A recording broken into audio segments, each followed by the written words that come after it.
Welcome to Brainish English Stories. Monsieur Saval, who was known in Mantes as Father Saval, had just gotten out of bed. He was crying. It was a gray autumn day, and the leaves were falling. They fell slowly with the rain, like heavy, slow drops. Monsieur Saval was not feeling happy. He walked from the fireplace to the window, and then from the window back to the fireplace. Life has sad days. For him, it would only have sad days now, because he was 62 years old. He was alone, an old man with no family or friends around him. How sad it is to die alone, all alone, without anyone who cares about you. He thought about his life, so empty and lonely. He remembered the days of his childhood, his home, his parents' house, his days in school, the silly things he did, the time he studied law in Paris, his father's sickness, and his death. He then went back to live with his mother. They lived together very quietly and did not want anything more. Finally, his mother died. How sad life is. He lived alone after that, and now it would soon be his turn to die too. He would disappear, and that would be the end. There would be no more Paul Saval in the world. What a scary thought. Other people will love, will laugh. Yes, people will keep having fun, but he will no longer be alive. Isn't it strange that people can laugh, have fun, and be happy when they know that death is coming? If death were only a maybe, one could still have hope. But no, it is certain, just like night always comes after day. If only his life had been full. If he had done something, if he had adventures, big joys, success, or some kind of satisfaction. But no, nothing. He had done nothing but get out of bed, eat at the same times, and go back to bed again. And he had done this for 62 years. He had not even gotten married, like other men do. Why? Yes, why hadn't he married? He could have, because he had plenty of money. Did he not have the chance? Maybe, but one can make chances. He just didn't care. That was all. Not caring was his biggest problem, his weakness, his fault. How many men ruin their lives because they don't care? It is so hard for some people to get out of bed, to move around, to take long walks, to talk, to study anything. He had never even been loved. No woman had rested on his chest, completely in love. He knew nothing about the sweet pain of waiting, the joy of holding someone's hand, or the happiness of being in love. How incredibly happy you must feel when lips touch lips for the first time, when forearms hold each other, becoming one very happy person, two people madly in love with each other. Monsieur Saval was sitting in front of the fire, his feet on the fender, wearing his robe. Yes, his life had been ruined, completely ruined. He had, however, loved. He had loved secretly, sadly, and without much feeling, just like he did everything else.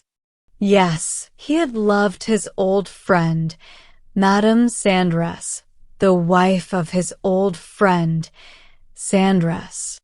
Oh! If only he had known her as a young girl. But he met her too late. She was already married. Of course, he would have asked her to marry him. How he had loved her, even without a break, from the first day he saw her.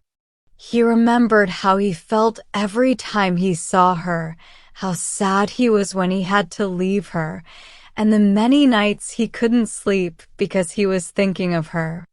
In the morning, he felt a little more clear-headed than the night before. Why? She used to be so beautiful, so delicate with her fair curly hair, always laughing. Sandras was not the right man for her. Now she was 52 years old. She seemed happy. Oh! If only she had loved him back then. Yes, if only she had loved him. And why shouldn't she have loved him, Saval, since he loved her so much? Yes, she, Madame Sandras. If only she had known. Had she noticed anything? Seen anything? Understood anything? What would she have thought? If he had told her, what would she have said? Saval asked himself 1,000 questions. He thought back over his whole life, trying to remember every little detail. He remembered all the long evenings spent at Sandras' house when Sandras' wife was young and so charming. He remembered many things she had said to him, the sound of her voice, the little smiles that meant so much. He remembered their walks, the three of them together, along the banks of the Seine River, their lunch on the grass on Sundays because Sandras worked at the sub-prefecture. And suddenly, he clearly remembered one afternoon spent with her in a small forest by the river. They had left in the morning, carrying their food in baskets. It was a bright spring morning, one of those days that make you feel so alive. Everything smelled fresh and everything seemed happy. The birds' voices sounded more cheerful and they flew faster. They had lunch on the grass under the willow trees, very close to the water, which sparkled in the sunlight. The air was sweet, filled with the smell of fresh plants. They breathed it in with joy. Everything was so pleasant that day. After lunch, Sandras fell asleep on his back. The best nap I ever had, he said when he woke up. Madame Sandras took Saval's arm, and they started walking along the riverbank. She leaned gently on his arm. She laughed and said to him, "I feel so happy, my friend. I feel so happy." He looked at her, his heart beating fast. He felt himself turn pale, afraid that he might have looked at her too boldly and that the shaking of his hand had shown his feelings. She had made a crown of wildflowers and water lilies, and she asked him, "Do I look pretty with this?" When he didn't answer, because he couldn't find the words to say, even though he wanted to kneel before her, she burst out laughing, a kind of annoyed, unhappy laugh, and said, "You big goose, what's wrong with you? You could at least say something." He felt like crying, but still couldn't find a word to say. All these memories came back to him now, just as clearly as the day they happened. Why had she said to him, "You big goose, what's wrong with you? You could at least say something"? He remembered how gently she had leaned on his arm. And when they passed under a shady tree, he felt her ear brush against his cheek. He had quickly moved his head away, afraid she might think he was getting too close. When he had said, "Isn't it time to go back?" she had given him a strange look. "Certainly," she said, "of course," while looking at him in a curious way. He hadn't thought much about it then, but now it seemed so clear to him. "Just as you like, my friend. If you're tired, let's go back." And he had replied, "I'm not tired, but Sandras might be awake now." And she had said, "If you're worried that my husband might be awake, that's another thing. Let's go back." On their way back, she didn't say a word and didn't lean on his arm anymore. Why? Back then, he never asked himself why. But now, it seemed like he understood something he hadn't noticed before. Could it be?